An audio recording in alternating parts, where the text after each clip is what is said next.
Hello and welcome. I am Enigmius, and this is channel update number 5. Today, I'm going to touch base on all the different series that I started, and maybe they're still going, maybe they kind of fell by the wayside, not sure what's going on, and some new stuff on the horizon. What I can tell you to start things off, no cancellations. That's right, I'm not here to tell you about the cancellation of anything whatsoever. So there's a lot that I want to cover, and I don't like taking a ton of time with these updates because I don't think I need to. So we're just going to dive right in. We're going to go series by series. First of all, Minecraft Feed the Beast did a lot of work on my PC over the weekend in all aspects. Video drivers, making sure it's all clean and tidy inside, tweaking as many things as I can with Minecraft itself, optifying his history for the time being.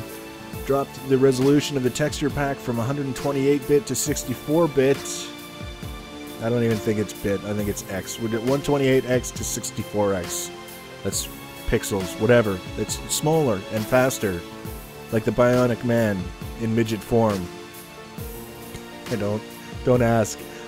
So Minecraft, the bottom line, performing much better. What you're seeing here is what sort of prompted me to really bear down and try and make the changes is the flashing with the third party. The surface texture is not rendering properly.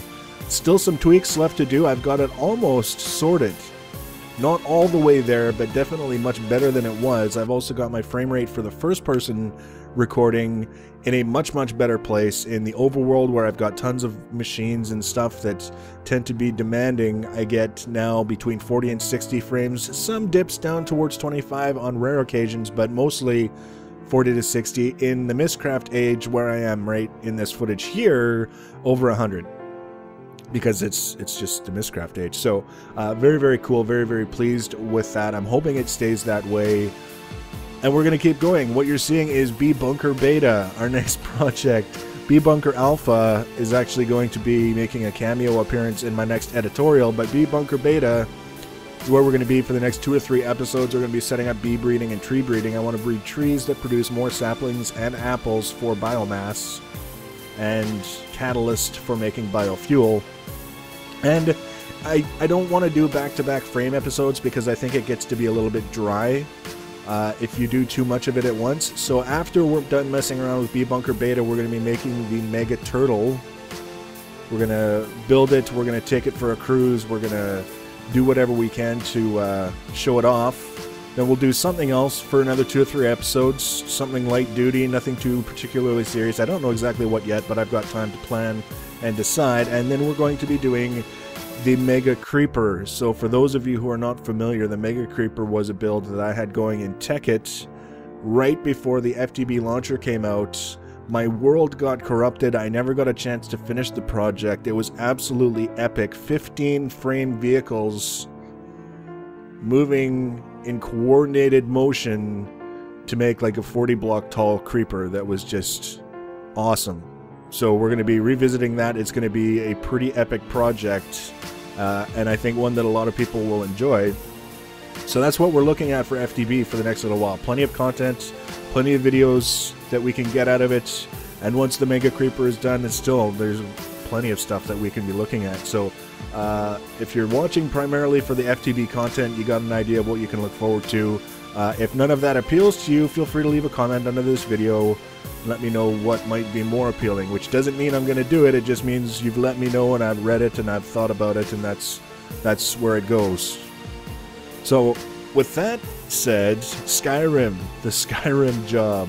I just released a new episode last night for the first time in 2 or 3 weeks at least. And the only thing that has kept me from producing more videos for that series is the Minecraft stuff. Has been taking a tremendous amount of time. And the whole thing with Skyrim and Borderlands, just for fun, the Borderlands, is they were supposed to be the quick and easy games that I could just kind of sit down and play, do some light editing, encode it, upload it, Bob's your uncle. Something that you guys can watch when I'm working on the next Minecraft video if it's taking 2 or 3 days for the Minecraft video. And I just super busy, so it kind of slipped to the wayside. Plenty of things that I still want to do in that series. It's not getting a ton of views, and I'm actually okay with that. Obviously, I would like to see it getting more views, but the thing is, I'm playing it, I'm enjoying it. It doesn't take a ton of time. to edit it and provide it for you guys to watch. So if 25, 50 people are enjoying it, I'll keep doing it, and I'm fine with that, as long as it doesn't feel like a chore. If it starts feeling like a chore, then maybe we have a different discussion. Having said that, Borderlands 2, now Just for Fun is the name of a series that I want to have for general playthroughs of games. Like, it's not Just for Fun. Borderlands 2 is not the series. The series is Just for Fun, and right now it's focused on Borderlands 2, but you'll notice I haven't released a Borderlands 2 video for quite some time, and the reason is, again, technical. There was the one episode that I put up for you guys. Remember I said I ran into some technical difficulties, so I edited out the boss introduction cutscenes, or sorry, I edited them in as I went through and fought the bosses again, just so you guys could see, get an idea of what it was like. Well, I had another episode of difficulties, and in this case, it resulted in the loss of 2 hours of audio commentary, which means 2 hours of video footage that I can't really use because, one, I don't think that I could do a good job of doing the audio commentary after the fact. I mean, I'm looking at the Borderlands series as a challenge to my skill set as a commentator as I'm playing anyways, but to go back and do it after the fact and actually have it interesting, not going to happen.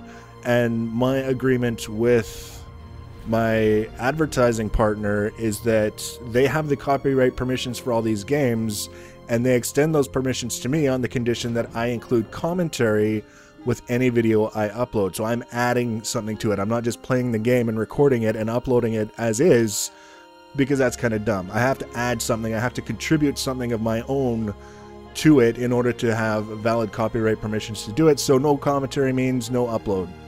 So that left me in a spot where I've got this huge chunk where I either have to go through with some boss fights and edit in the cutscenes again, or do this or that, and I'm just like, you know what, this is taking a lot of editing time and planning that I hadn't planned for, so we're going to set it aside for now and figure out what to do with it when I figure out what to do with it. And I figured out what to do with it, and that is we're going to be doing a reboot of the series in true Vault Hunter mode, which is the mode that you get to play the game in once you've already finished it once. It's improved mob AI, apparently. Bad guys have more health, more badass type mobs. So harder, basically, is the whole idea. And the whole thing is, I'm going to approach it the same as what I was trying to do with the original series, and that is edit out as many of the boring bits as possible. You don't need to sit there and watch me loot for 15 minutes.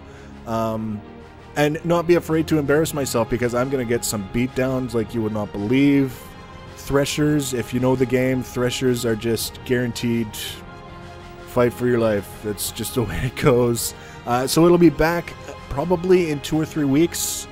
Like I say, I've finished the last encounter, but I've got some side quests I want to finish up before I move on, and also a little bit of weapon farming. And I also want to settle into a routine with everything else that I'm doing, so that I'm not struggling to keep up with what I promised you guys. Next up, and this might surprise the piss out of some of you, is Guild Wars 2. We'll be making a return to my channel in the not horribly distant future. I've been messing around with it. One of the things that actually frustrated me about it when I was doing the second round of crafting guides was the performance issues. They're still present in certain areas of the game, and in other areas between graphics cards, applications profiles, and this and that, and tweaks and stuff. A little bit better, and also this time I'm not going to be focusing on crafting. I'm going to be focusing on gameplay. The thing is, that's as far as I've got in the planning stages. This is my Azuran Thief. The last time I said it, I got a bunch of people in the comments section like phonetically spelling. So if I'm doing it wrong, go ahead and tell me again. Azuran Thief. She does like little flippy things over the bad guys and stabs them in the back, and I'm having a little bit of fun with it. But like I say, I have to come up with a concept for a series before I put it on the channel, because I'm not just going to be like one of these Let's Play guys who like logs into the game, blah blah blah blah, while I play a bunch of miscellaneous shit for 20 minutes, encode it verbatim and upload it. There's got to be something. It's got to be either informative or interesting or whatever. So if you have any suggestions, feel free to leave them below. Otherwise, as soon as I get an idea of exactly what I think I can commit to, then I will just start producing them, and then based on your feedback, I will continue or change or do whatever I need to do. So Guild Wars 2 is coming back. Kind of cool. Looking forward to it. And last, I know what you're thinking, dude. Don't take on too much. This game is actually, I'm just going to be straight up about it. No beating around the bush. Sips, if you guys watch the Yogs cast, there's the whole team of them. It's not just Simon and Lewis. Sips is one of the guys. He did a series on this, and I thought it was absolutely fantastic. The nature of the game is fun to watch. The levels that you go through, it's like there's a beginning and an end, and they end within about 15 minutes of the time that you start. So you can do like 5 minutes before that, going around looking at the map, talking about strategy, and then it goes, and you win or you lose. Bam. You don't have to worry about deciding when to start, when to cut, when to, whatever. So almost tailor-made for this kind of format. It's a little bit different from any of the other content that I've got going on.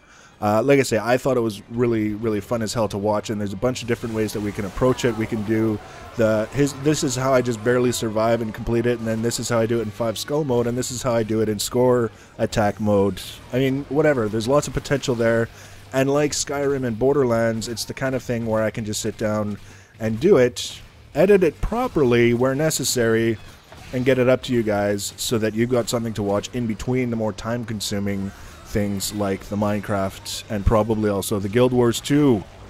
So that's it. I'm at 11.5 minutes, which is not horrible, but we're getting to the, okay, dude, just shut up point. So that's what I'm going to do. I'm going to shut up. So leave your comments below. We'll see you in the next video. Thanks for watching, guys, and take care.